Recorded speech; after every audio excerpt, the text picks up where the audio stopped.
The opinions expressed on this program represent the viewpoints of individual authors or contributors and do not necessarily reflect those of Troy University. This is EconVersations, a joint production of Troy Trojan Vision and the Manuel Johnson Center for Political Economy.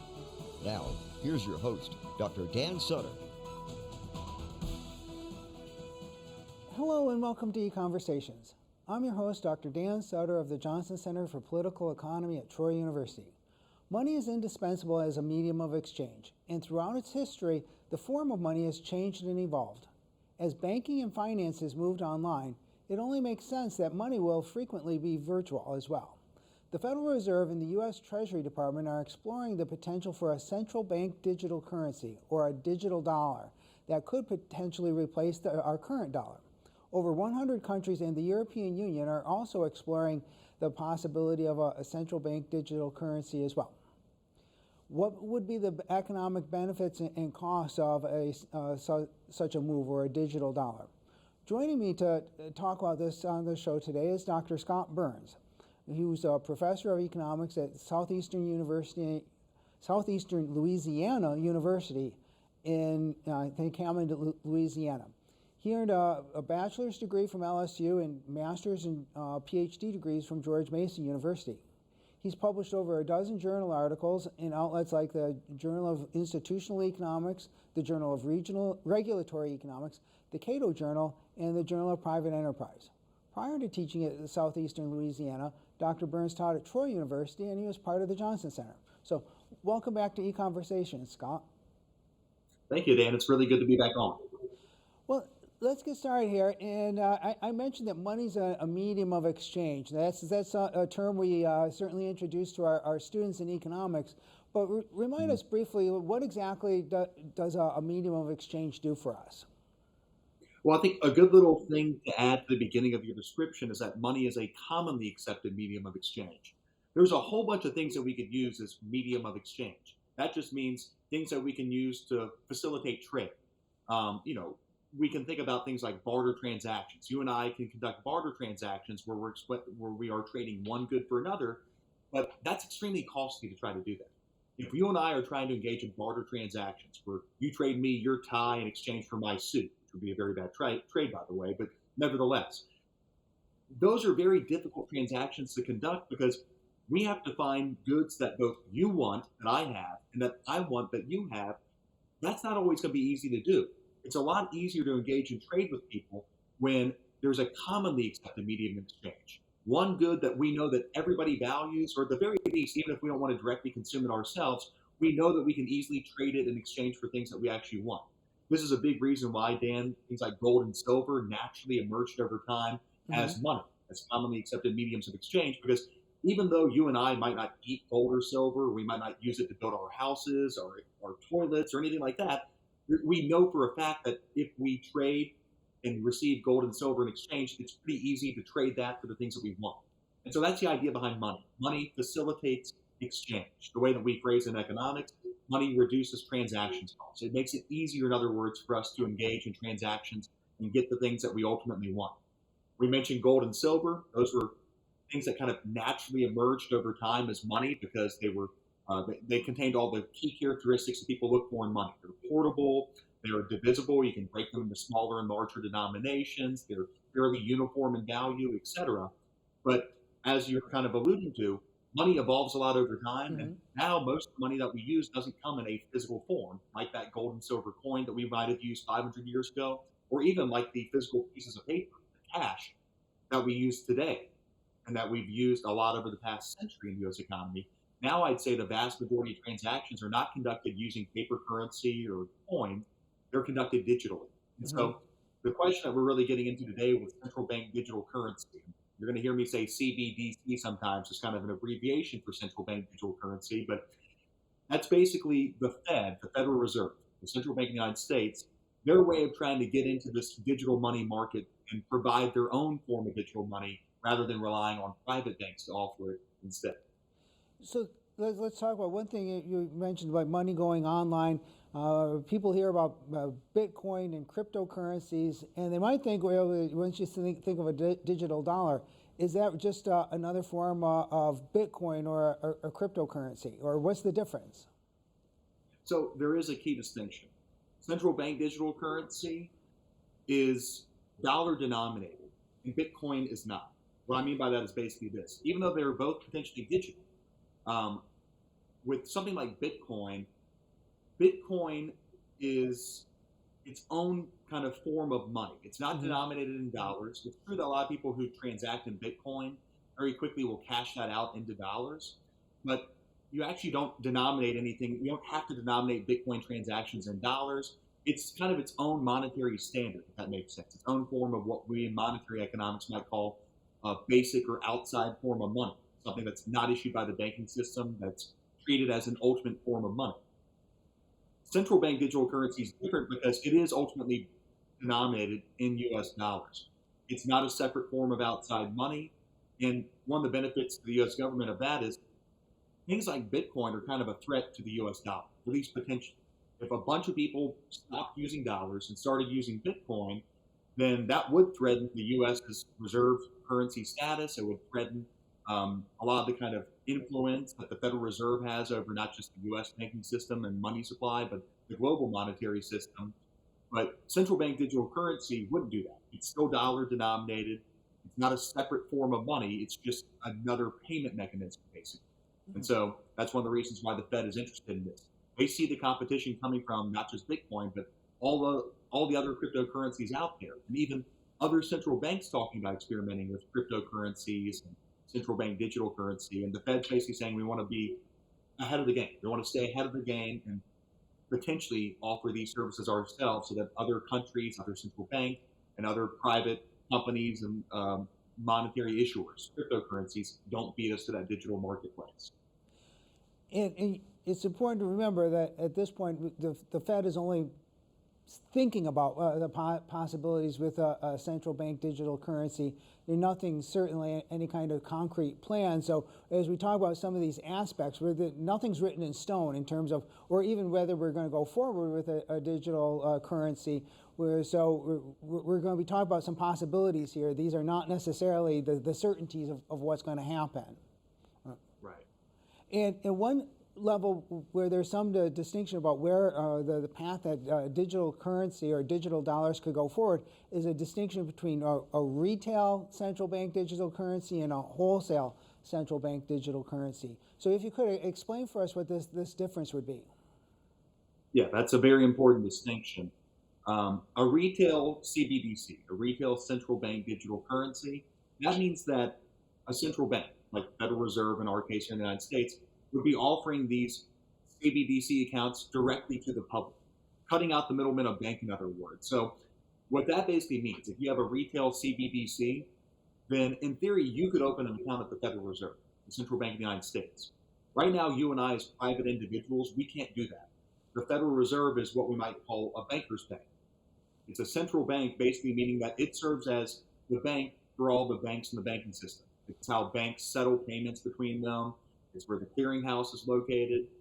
It's basically just a banker's bank. But one of the ideas that some people put forward for CBDC is, why don't we make the Federal Reserve open not just to banks in the United States, but to everybody?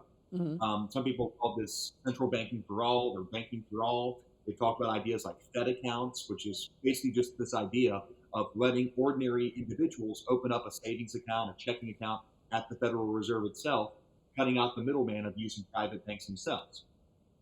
At first, this idea of retail CBDC might seem like a good idea, a way of streamlining the banking system by cutting out the middleman of private banks and just letting people go to the school, go to the Federal Reserve to open accounts. But you and I have been teaching economics for quite some time, and one of the things that we teach a lot of times in our Micro 101 classes is that middlemen are not necessarily bad for the economy, especially because a lot of times middlemen offer services and facilitate transactions in ways that actually increase economic efficiency.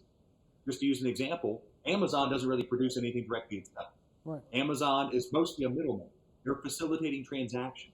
They're helping me connect to a shirt producer in Bangladesh and get a shirt more easily online, digitally.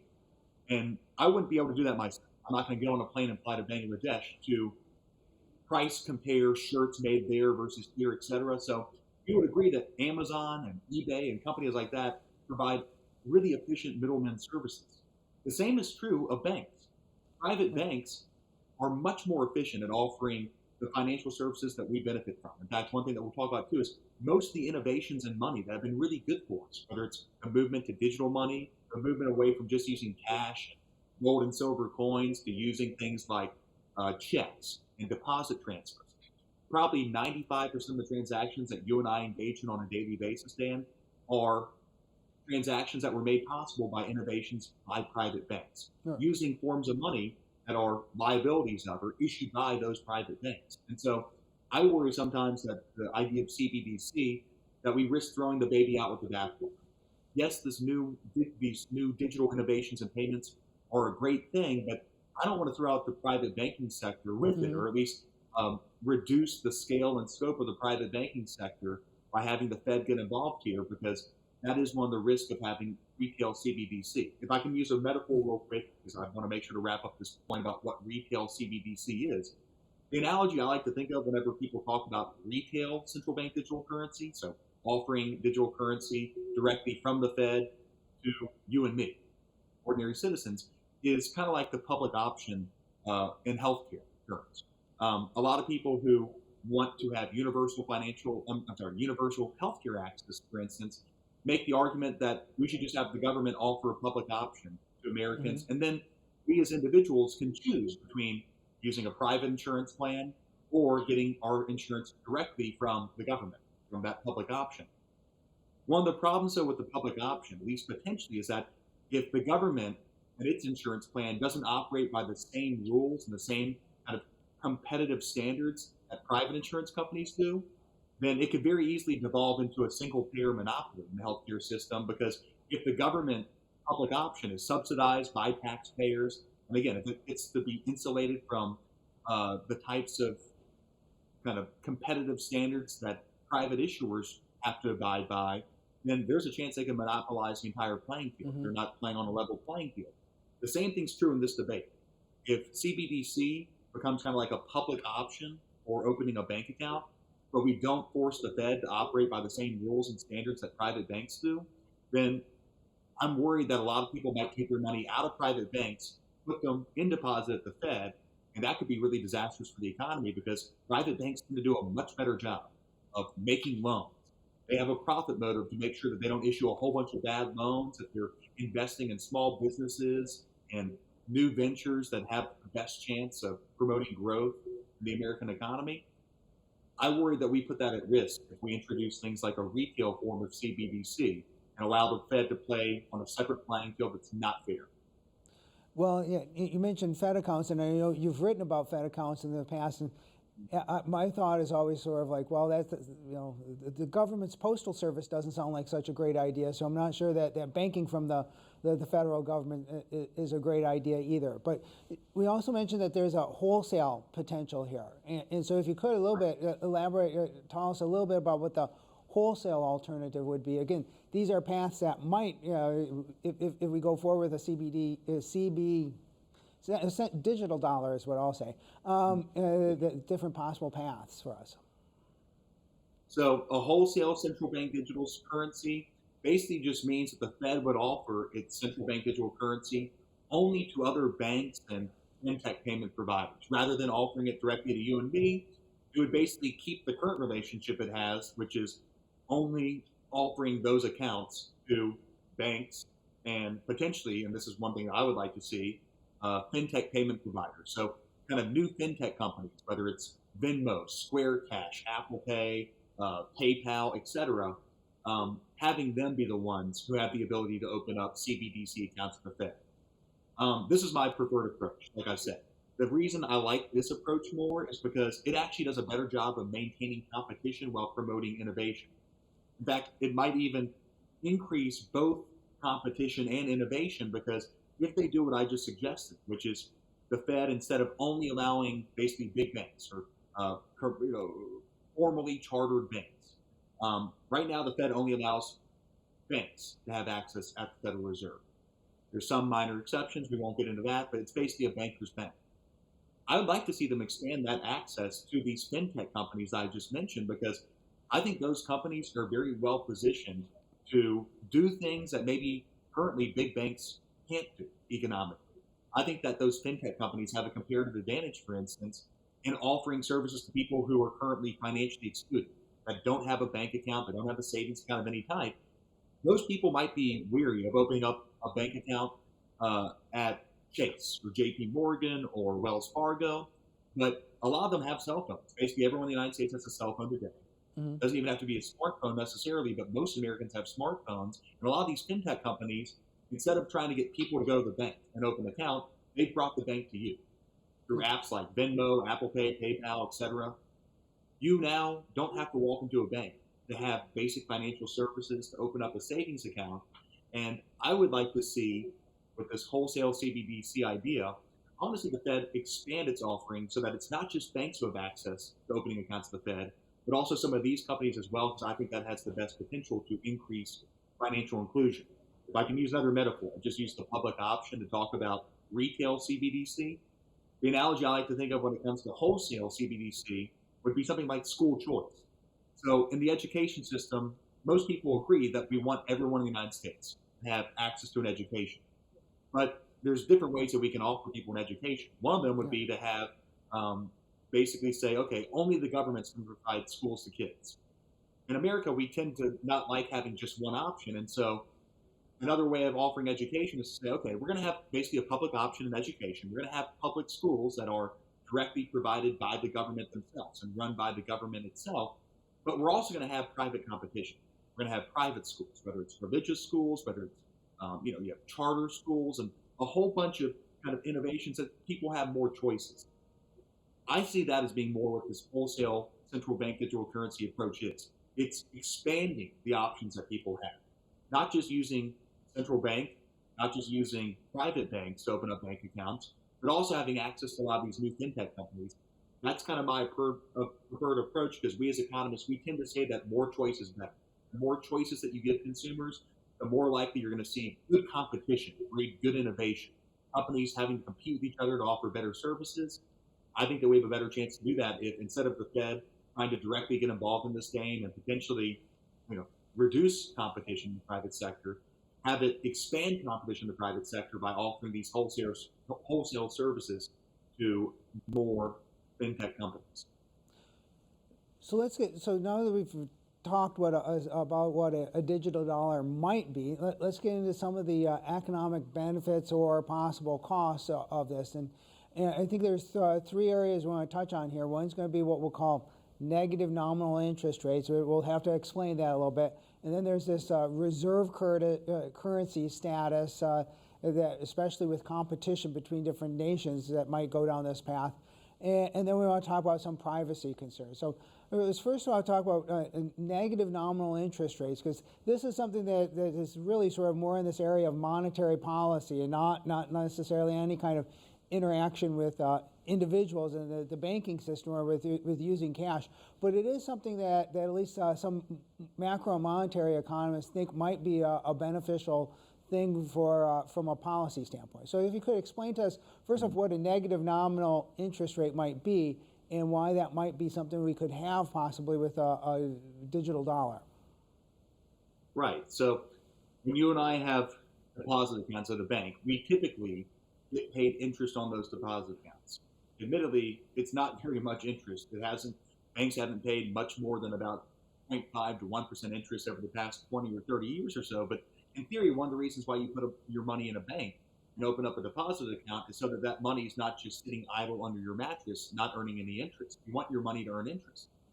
Well, the idea of negative interest rates is something that a lot of macroeconomists have been intrigued by, because right now, monetary policy suffers from what we in economics call a zero lower bound.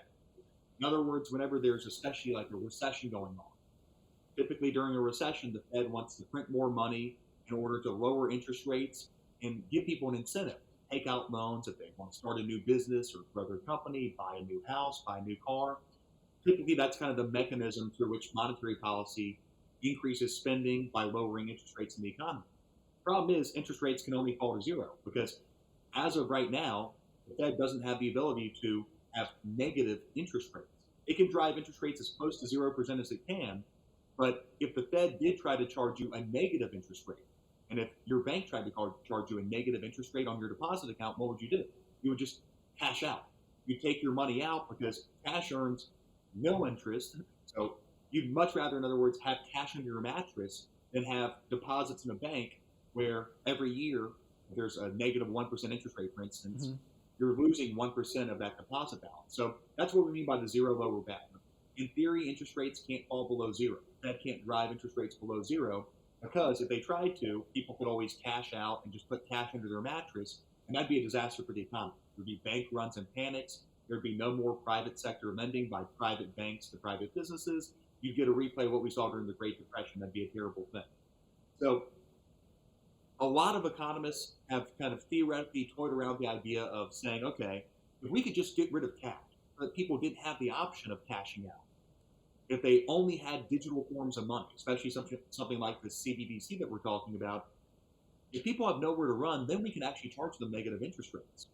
If we wanted to avoid the zero lower bound and try to spur people to spend more and borrow more during a recession, we could say, okay, instead of having a 0% interest rate, we're going to charge you a negative 2% interest rate or a negative 3% interest rate and keep lowering and lowering it until people say, okay, I'm not keeping my money in the bank. I'm not going to save. I'm going to go out and spend more money and thereby, at least according to this idea, stimulate the economy. So that's one of the big arguments that you see in favor of CBDC, that it's hopefully a way to help get rid of cash and give monetary policy more tools and effectiveness. As we can talk about soon, I have some skepticism about whether that's good for the economy in general, and definitely whether it's good for consumers, because I don't think consumers want to have fewer choices and have nowhere to run during a crisis. Well, and we don't need to get into all the details of monetary policy, but I think one thing to note about that is that there are many economists that come back and say they're not sure that the Federal Reserve makes things a lot better by trying to enact anti-cyclical policies or trying to smooth out the economy through its monetary policy. And if you're doubtful of whether the Federal Reserve really should be doing a lot to try to stave off recessions as opposed to keeping the banking system healthy, then there's not a lot of value in letting the Fed have an extra weapon here in its arsenal, is there? Right. But you bring up a very good point, which is that a lot of economists realize that the Fed is capable of making mistakes itself. And so giving it more tools and eventually more ways to make mistakes might not necessarily be a good thing. I always tell my students when I teach money and banking, whenever I teach macroeconomics, that there's two types of errors that policymakers can make, both in terms of monetary policy and also in terms of fiscal policy, whenever they're trying to counteract the recession. One of them are what I would call sins of commission, when the Fed actively creates a boom bust cycle by doing things like what a lot of economists would argue happened in the early to mid-2000s during the housing bubble. A lot of macroeconomists say, in hindsight, the Fed was printing too much money and keeping interest rates too low. So in other words, the Fed's sin was a sin of commission at that time. It was actively contributing to the boom-bust cycle by printing too much money, keeping interest rates artificially low. The second type of mistake that central banks can make, and also that politicians can make when it comes to fiscal policy, is sins of omission, which is basically not doing enough whenever a crisis does hit. So a good example of this would be the Great Depression. Whenever we teach about the Great Depression, one of the things that we typically say is that the Federal Reserve, the central bank, basically let the bottom fall out of the economy. And even though it had the ability to, whenever people were pulling cash out of the banking system and running on the bank, what the Fed should have done is acted as a lender of last resort, made sure that banks had enough cash on hand to alleviate people's concerns in the bank panic, and make sure that well-run banks that were solvent, that had not been making bad loans, didn't go out of business simply because of a liquidity. Those are sins of omission, and both of those are things that basically central banks are capable of doing, making mistakes both of commission and omission. And that's one of the reasons why, once you realize that central banks aren't just always doing only good things, but they're also capable of making mistakes that amplify the business cycle, then it gives you a little bit more of a humble view of what central banks should do, understanding the limits of central banking policy. And a lot of economists, and I'm not saying this is a universal position, but a lot of us who study monetary economics say the best thing for the Fed to do is keep it simple. Focus on the things that it can control, have simple guidelines that it follows, and try not to deviate from that too much or try to overcorrect. Because a lot of times when the Fed tries to play too active of a role in an economy, it creates more problems than it's worth.